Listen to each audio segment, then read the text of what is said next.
Hello everyone, welcome to my channel. Today I'm not going to do any slow stitching or any practical sewing. I just want to tidy up my scraps. I have a small basket or scraps that holding a very tiny, like very teeny tiny scraps, and from time to time I will add some more scraps on top of it from either scraps that someone passed to me or from my other sewing projects. So this little basket will grows, and before it out of control, I love to tidy up by sorting it again.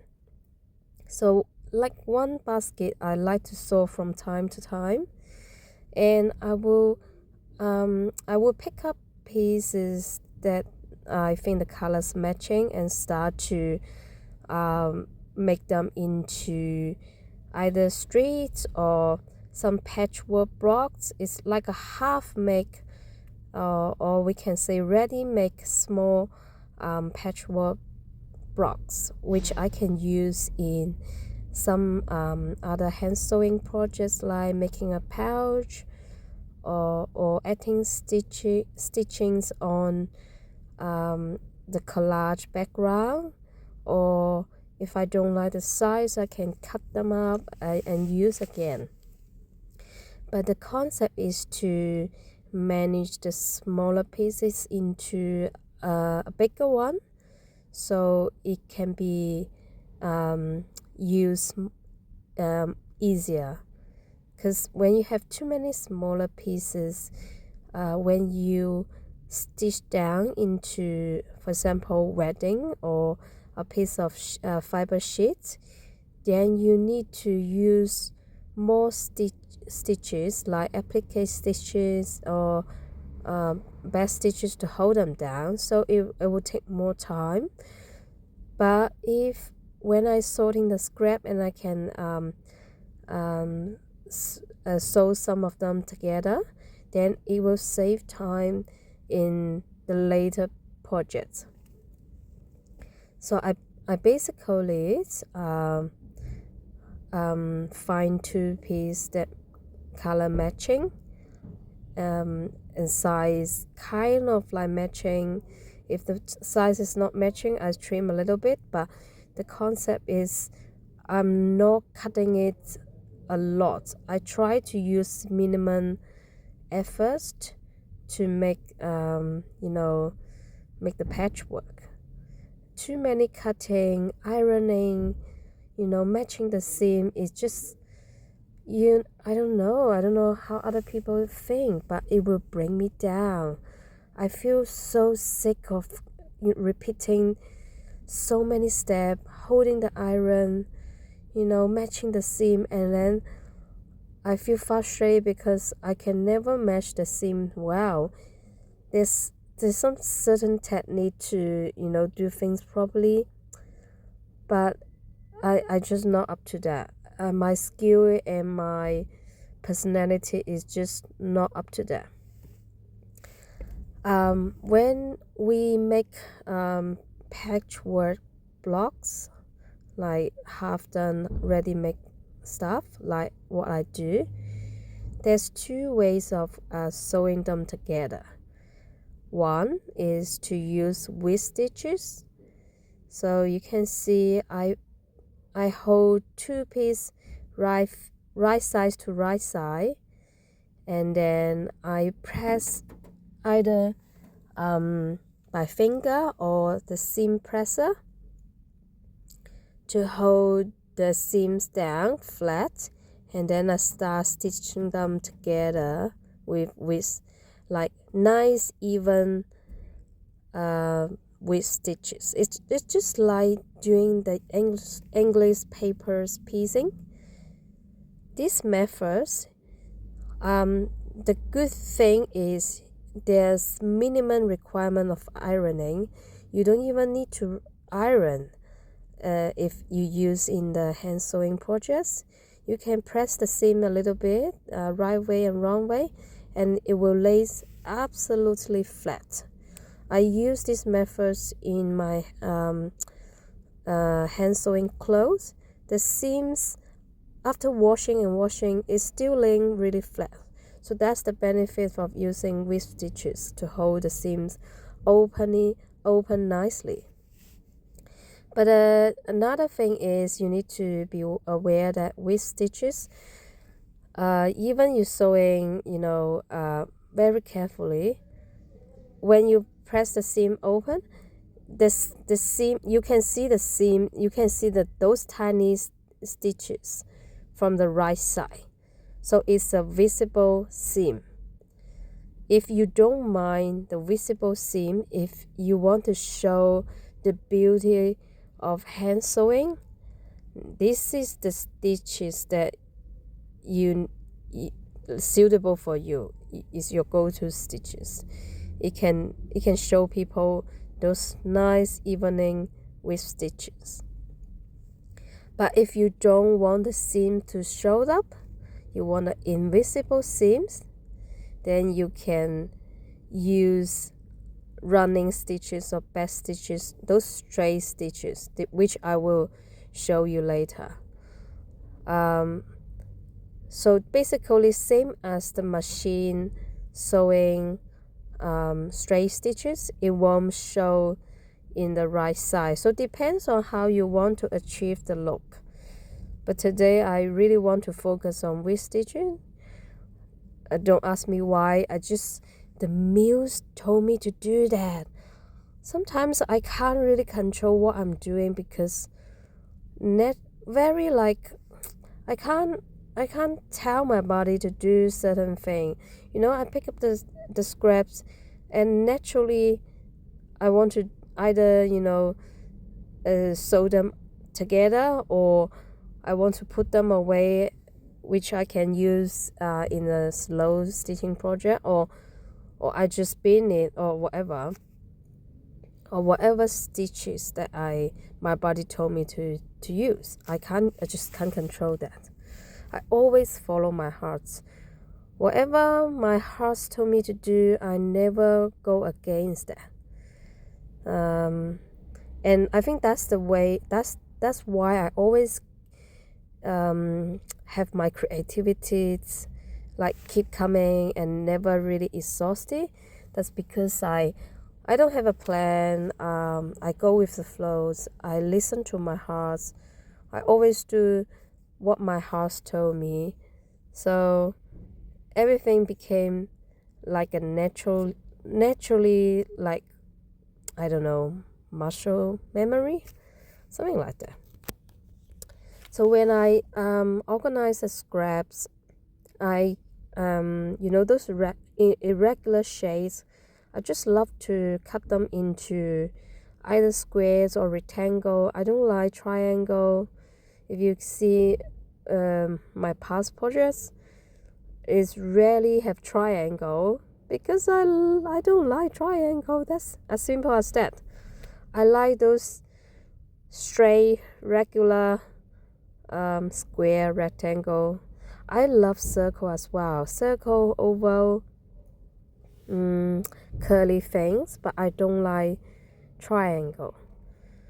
I find those, the pointy corner is very tricky, and it's not what I want. I don't want to spend too much time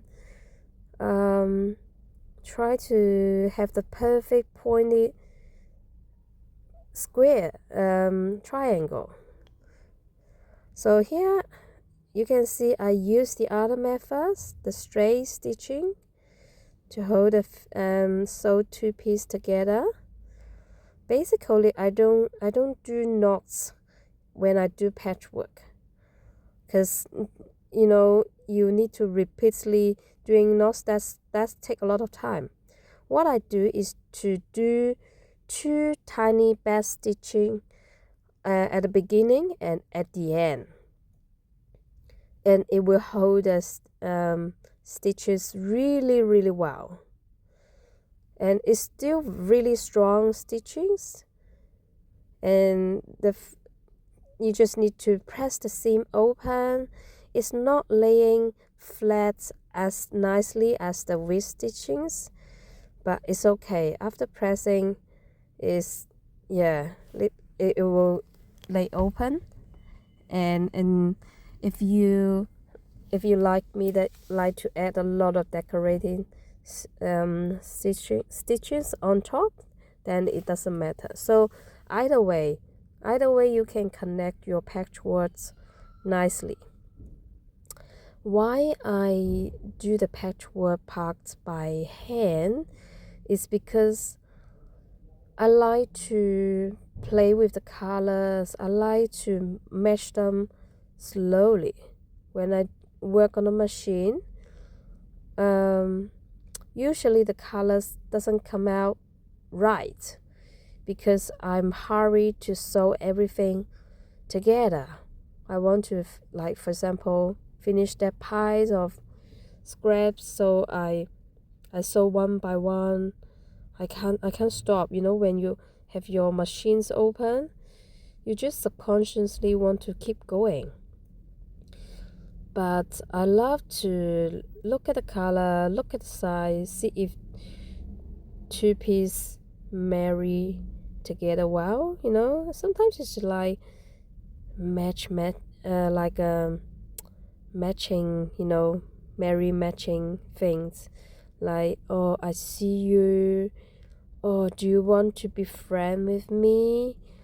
We have the same size, but the color doesn't go well. No, I won't come with you. See you next time.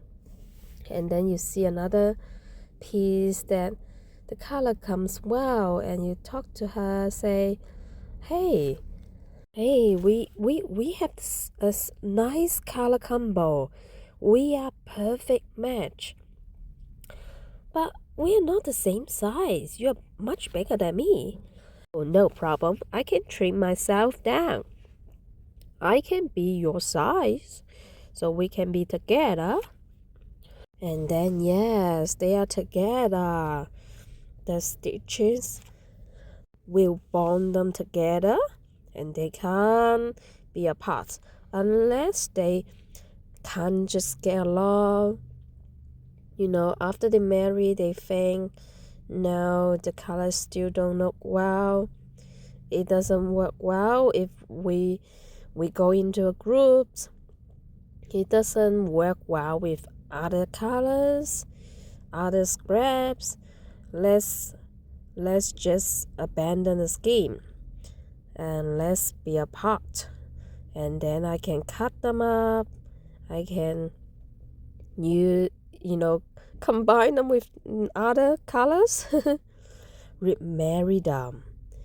Or if nothing goes well, sadly they have to go into the bin, because you just can't hold on every scraps, even they are married and bond together. I don't know why I'm talking like that.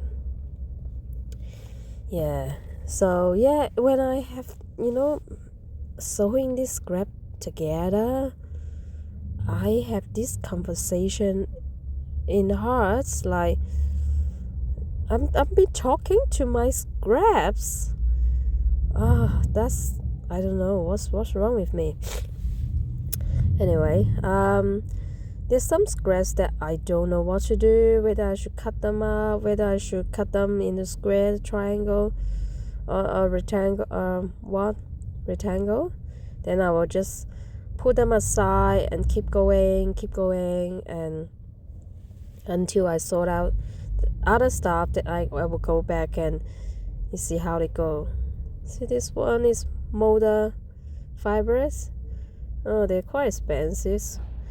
But this strip, what should I do? I have to let go. And these hummingbirds, I think I use some in my other projects, but yeah. See, I keep playing the color, put a pair together, see how they go. Um, there may be some people may think this is waste of time because why we spend time on scraps, especially scraps that so tiny, it's just not worth it. But I feel that when I tidying up scraps and um trying to match them up, this is like a color practice. So it is a way to um, build up your color instant and build up your creativity instant. So you have like better sense, like better instant when you choosing a color. When you see those patchwork creations, why some of the creation is so beautiful, the color is just very pleasing to the eyes, pleasing to your mind. But some other patchwork, it just doesn't look right. It doesn't bring up the nice feeling from your heart. There must be something missing. I'm not really good at matching colors. That's why I've been working on it, and I enjoy doing it. And when the beautiful patchwork pieces by some quite some other people, it's not it's not like that from day one.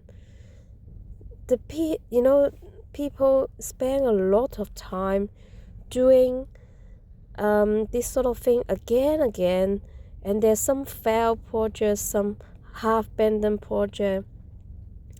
But trust me or not, those beautiful pieces behind the scenes, there are lot of practicing, a lot of try and error. So if you see the beautiful pieces, you learn from it, you appreciate it. Try to, learn from others people. But the more important thing is you need to practice yourself. You need to actually doing the steps. There's a lot of free resource on internet or around you. There's a lot of talented people who can offer you valuable lesson or tips and tricks and their their failure. You can learn from it. There's so many free resource, but you won't improve yourself by just scrolling and looking. And you probably think, oh, that looks really simple. That person just sewing two pieces together and keep going and build a whole quilt, or build a patchwork bag and or placemats. It's so easy, so straightforward, just some squares. But when you're doing it, you may find that it's not that simple. There's a lot of things that not expected. Same as drawing and painting, you feel that it's so easy. You just look at the thing and just draw. So easy to do a circle, a straight line. But I tell you, those people that are really good at drawing and painting, they draw this, for example, circle is better than you. You won't know your limit, your strengths until you actually tried it. That's all. I always encourage people to do it. Some people may say, oh, that looks fun, but I don't know whether I like it. I don't know whether I want to do it. That's fine. Different people have different hobbies, different passion, different interests. But I find out a lot of people around me, a lot of my friends, they don't even have a hobbies. They don't even have one single hobbies besides their work and housework. After they raising kids and working for many, many years, when they approach kind of like middle to later age, approaching their retirement, they feel panic because they have more free time, but they don't know what to do. And suddenly the kids don't play with them anymore. They hang around with their friend, they rarely go home. And you don't need to, drop them up, pick them up. You don't need to spend that much time with your kids. And when you're growing old, you're probably not engaging with your partner as frequent as before. Or maybe you still hang around with your partners like friends, but you both old. You don't know what to do. And even you have nice marriage, you have your kids, grandkids visiting you, you still have a lot of free time, like more than you can manage. And what you can do? A lot of people think, oh, I can exercise. Yes, exercise is really good. Keep doing this every day. Some people probably never exercise for their life. But exercise, you can't exercising for a whole day. You better do it in the daytime, walking, running, swimming in daytime. But what should you do in the afternoon, hot afternoon or nighttime? Yeah, you must have something to do. So I think at 40s, it's a good idea to pick up a hobbies, either reading or bird watching,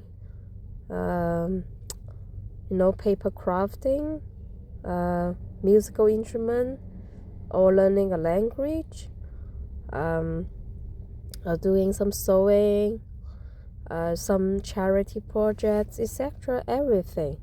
There's a lot of option, lots of option, lots of free resource, and you can do it from zero. I never touched needle until I think 6 years ago, and look at me, then I can do needlework well. I have too many hobbies along the way. I like gardening, walking, hiking, all the natures. I even do beekeeping for 2-3 years. I used to raise 6 chicken. I'm very passionate with self-sufficient, and I'm still learning, and I'm still very very passionate with reduce waste, being zero waste. I used to invest money in different sections. I love making money in my young age. And there's one time I'm running a small business as well. All because I like to do certain things. I still very curious about this world. I'm naturally want to keep learning. All the things that I haven't tried, I want to try it. I never stop learning. I think I'm those person that not really fit into school, those traditional school, but I'm really good at self-taught and self-learning, and I'm really self-motivated to do things. That's why I never ran out of passion, and I don't need to worry about whether I have a hobbies in my old age and what I should do in old age. I think when my daughter grown up, I still a very busy person doing my own things, and I think I was still exploring new things. And that's what life supposed to be. Life is colorful. Life is so beautiful. Life is the meaning of the life, you know. So yeah, I really enjoy what I'm doing, which is sewing, stitching. I used to sew a lot of clothes, and even now from time to time I like to sew clothes for myself and my family. But I find now I don't really need that many clothes. Even the clothes for my daughter, because I love making clothes for her. But it's to the point that she told me stop sewing for her because she have enough. So I stop.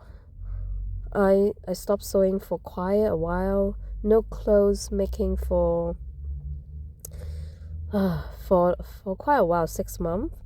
I still have one patchwork pants that I started, almost finished for myself, and one princess dress that I hand sewing for my daughter because I upsized to size 7 and she's still at size 5 to 6. I'm not in a hurry. So that's only 2 clothes that I'm working on. I'm not planning to do anything in a short term. I see there's a lot of tutorial, a lot of YouTube channel teaching people how to sew, and I'm quite amazed that those channel can keep making clothes. And I thought, well, one person doesn't need that many clothes. You know, when you're sewing to a certain amount of clothes, and then you find that it's too many, you know. You don't need that many clothes. Anyway, it's just me.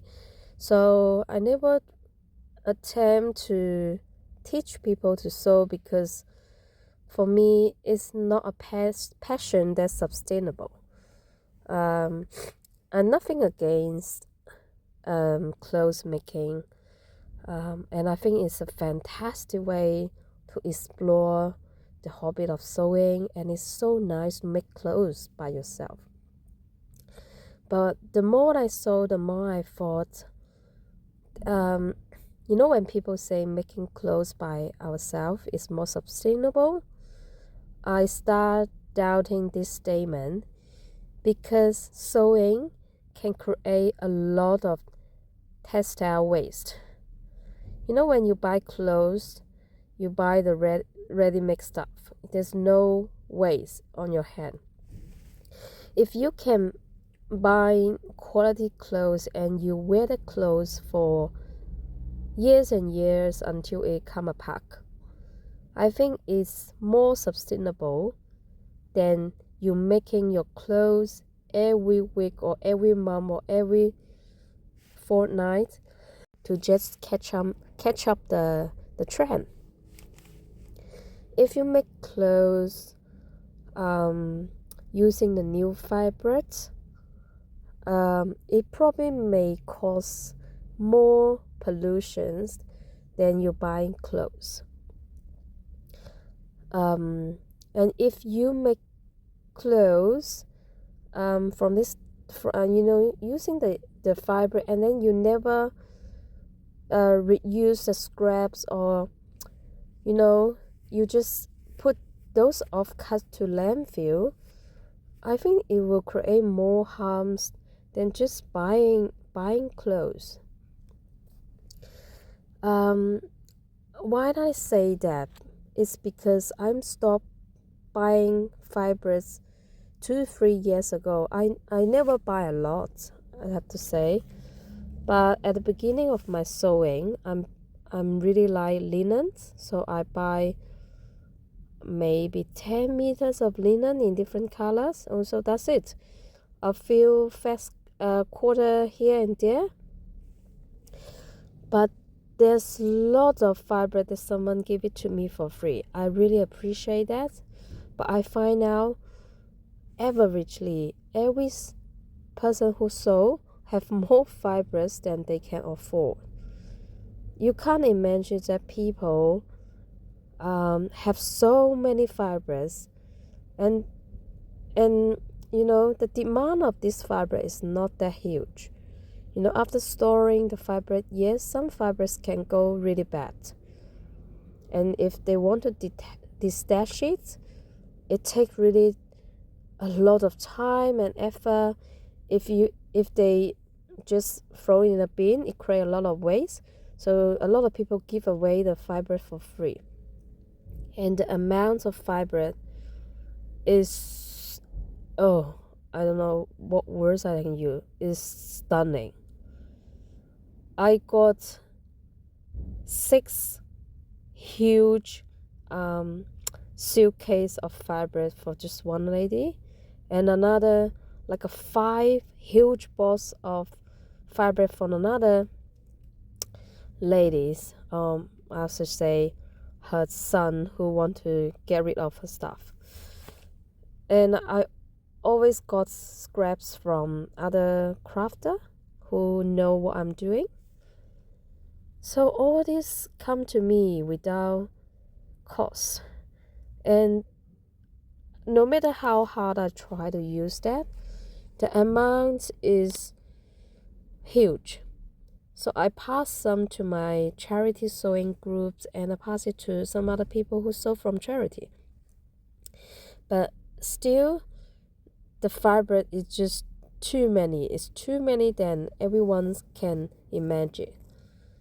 So why we can't make clothes from, those fibers that already exist? Why we have to buy new? Buying new to me means you create another batch of fiber stash that you probably need to get rid of in your old age, and another batch of waste. And it also it comes down to the choice of fibers. If you use those man-made fibers, and you buy it from new, I think it will do more damage, because all these man-made fibers cannot break down. It's just plastic. Why buying plastic? If you're buying cotton linen, maybe a little better because it can break down. But if you sew with the polyester threads, those mixed materials will make it harder to separate, harder to recycle. So, all this textile recycling, reusing, remaking is not that simple. The more I dig into it, the more desperate that I feel. It's like a hole that not many people can see, but it's horrible. So that's why I became I spent a lot of time thinking, what's the best option for me to sew sustainably, that I can keep doing creatively, and at the same time don't create any burden to the environment. So that's the reason I mainly working on scraps, because not many people willing to spend time on scraps. People prefer to buy meters and meters from the store because it's cheap. $4 from $4 a meter, or sometimes clearance, you can get $1 to $2 a meter from Spotlight, Lincraft. And you can always buy cheap fibers from op shop, strike shop, charity shop. So what's the point working on the scraps? So I think my technique, my hand sewing passions are really good at managing the scraps. So that's why I became mainly focusing on scraps. and slow stitching, because I want people to realize, not say that I want, but I would like people to see things can be created from tiny things, from the waste, from the things that they not normally fancy with. And I like to talk about, the things that I do, all these decluttering, zero waste thing, because not many people realize how much waste, how much pollutions behind all these fibrous things. Especially when you start sewing, you don't realize how complicated it is. All these carbon footprints, it's not that easily explained.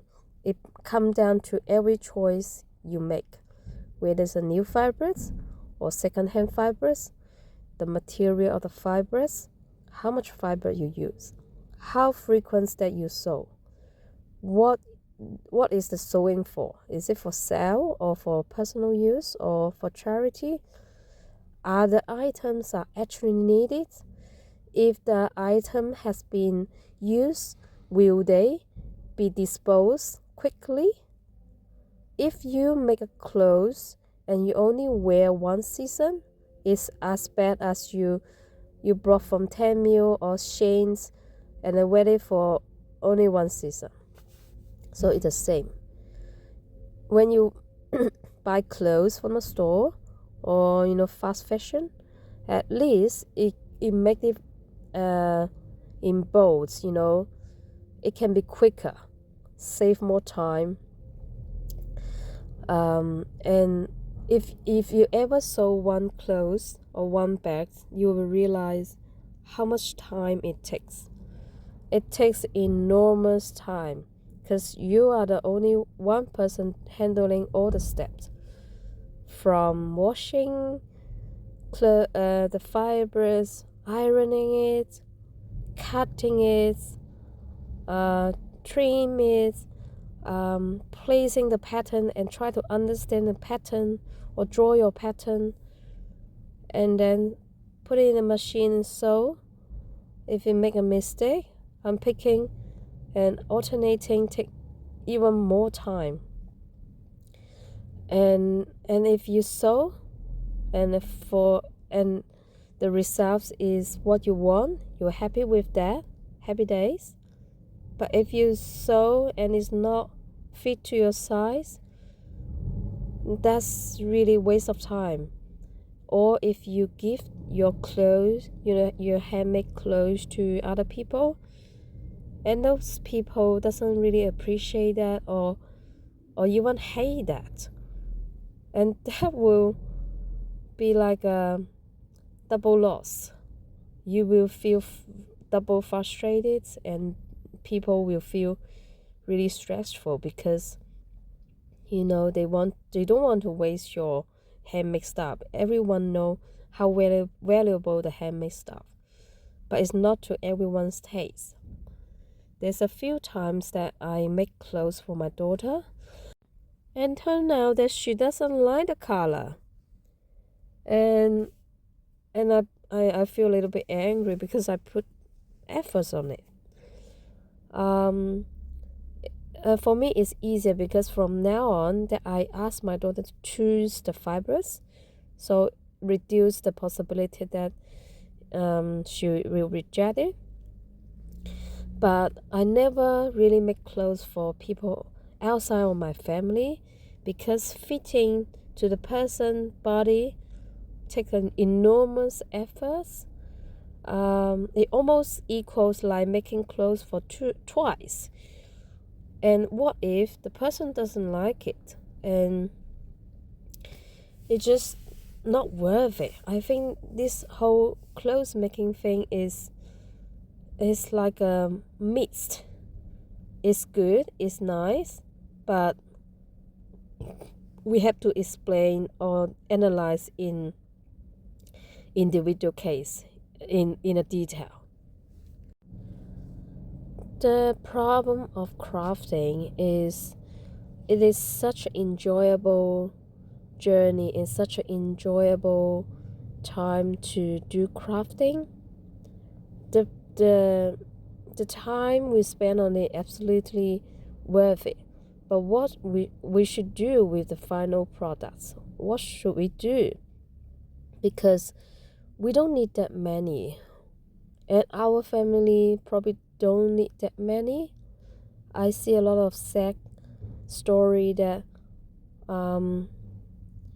those quotas they make beautiful quotes and they spend a lot of time on it, and then it's not cheap, believe me or not. Material and time and the quoting on long arms or even hands is not cheap, and they they give that to their family, their friend, or whoever they they care, and then it turn out that is not properly used or they never been used, or some find out the beautiful quotes in the dog's bed. So that's really devastating. But we all get to the stage that we have enough, we have to give it out. But to who? Which purpose? And it always confuses me. For example, I do a lot of charity sewing, but I can't help to wondering what the items will become, after the person, received it. A lot of, for example, drawstring bags holding gift and foods, hampers, or some sanitary stuff, and then it hand out to the recipients. But what happens then? Are these bags being used again and again, or will these bags be tossed in a bin, like just disposable one? Not everyone cherish handmade stuff. Some people just use it very casually. And I'm not saying that every handmade stuff needs to be treasured, but because you spend time and effort on it, you really want the things can be used, at least can be used until it not serving serving its purpose, or maybe after a year or something, a reasonable amount of time.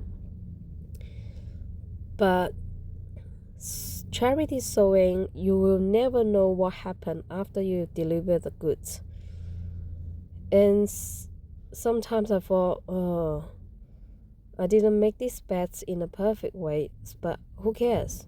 Because you don't know what, if you spend an hour on it, maybe it won't be used, or it may be used just one time. We all know it. We all know it could be used for only one time. So when you do charity sewing, the item cannot be too personal. Like there will be less decoration, less hand stitching, and almost like 99% is done by machine or knitting or crochet or whatever. It just can't go into detail, but it's not really good for practicing your creativity, because creativity is in details, is laying in details. If you can't go into detail, your creativity can only be, I don't know, you need to go deep. So that's why I feel slow stitching is really good way for many of us, because one, you're using your scraps, especially the smaller one that you can't be used in other projects. Two, it's a good way to practice your creativity. Three, is after you building a stash of slow stitching, you can make them into a fiber book. You can make them into a beautiful decoration, and you can give them out without much stress. For example, like a random kindness or to a stranger. And you can tailor your slow stitching to smaller one, or like a medium size or larger size, or even a quote size. It depends on what you're going to do with them. If you want to give them out as random kindness or make them like a mini fiber book, you want to give them away for free, maybe you can start from small. Maybe if you want to just practice a little bit and see how they go, and you don't really care about, make them into some certain things, then you can make it a bit wonky, use a lot of raw edge, add a lot of new different stuff to see how it goes, and keep it smaller. Simples can always it won't give you more stretch. So if you want to have one beautiful thing for yourself, you can make in a quotes, or even a patchwork clothes. I make a lot of patchwork clothes for myself. I hand sewing a quotes, patchwork quote for myself as well.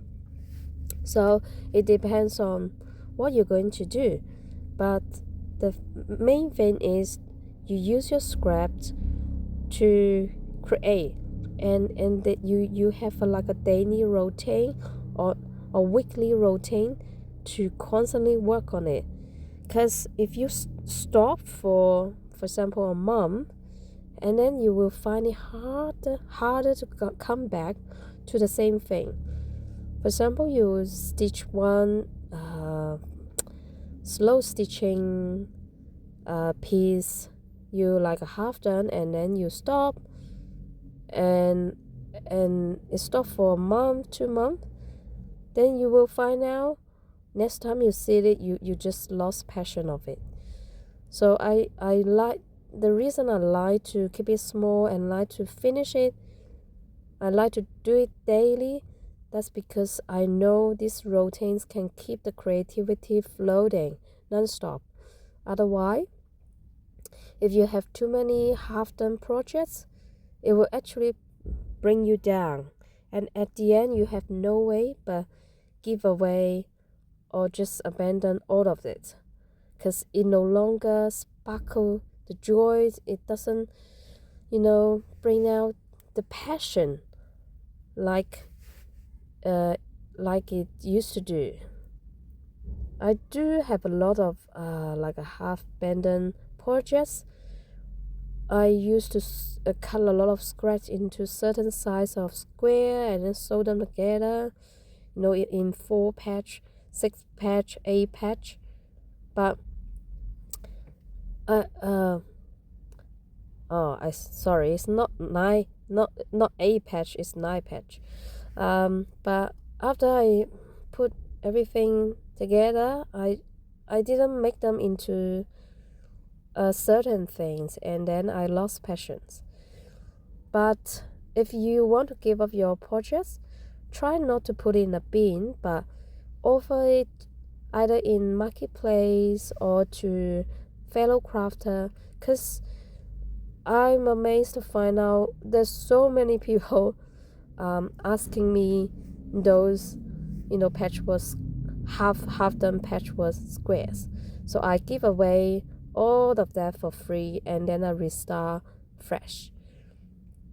So since on, I don't cut things into certain size, because I feel the flexibility of the fibers can actually have more potential. So I'm going through the baskets, and my main task for tonight is to take out those strips or square that is big enough, and those that I don't really need to work on at the moment, but I will use those smaller pieces or narrow strip, those that not long enough to um, tidy up. Some are made into patchwork, some save for the slow stitching. Now this one, oh, I really love this one. It's a twinkle twinkle little star. I think I will save that for slow stitching. Also this Betty fibers I will save for future use. There's a lot of tea-dye cottons and linen that I've been saving, and they are especially good on mixing up with other fibers. Also, they are good to be used as like a foundation of slow stitching. This one is the clothes that I'm working on for my daughter, the princess dress. Also, every pieces you see, I'll keep them. But I do let go some of them, some too narrow pieces.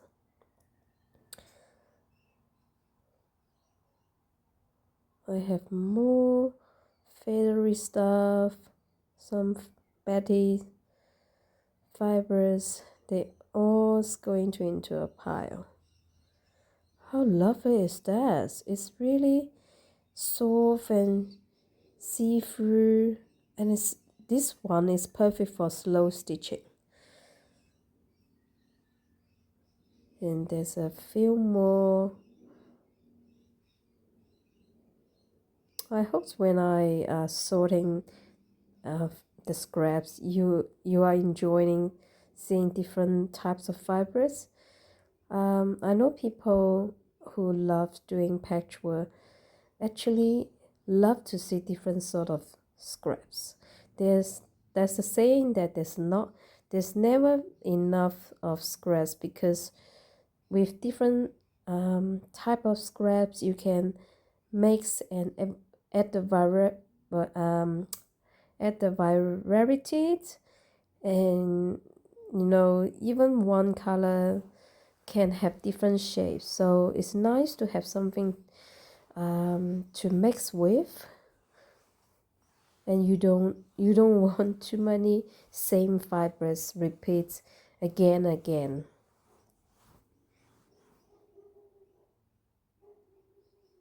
And I believe there's some vintaging cotton sheets. There are some people love to collect vintaging cotton bed sheets. In the old days, a lot of the bed sheets or bed linens are made with cotton, and it's nice and soft, and the colors is nice.